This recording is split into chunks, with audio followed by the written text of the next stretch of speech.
Hashimoto's usually starts years before symptoms present themselves. And what's interesting is the trigger is not always physical. A lot of times it's emotional. And that is because our thyroid is located in our throat, which is our fifth chakra, and it has so much to do with our freedom of expression.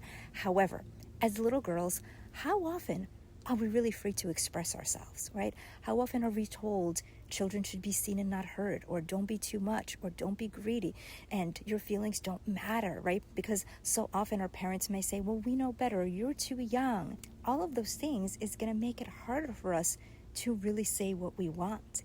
And that is where people pleasing comes from. That is also where we say yes when we often really mean no, and then we become resentful of it.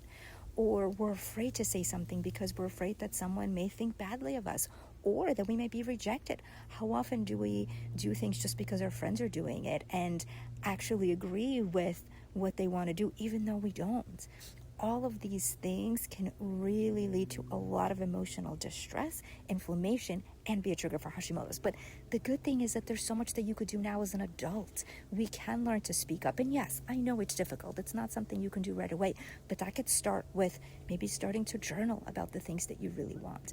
Maybe speaking to a friend and telling them one thing that we wanted to say. All of those things can really help.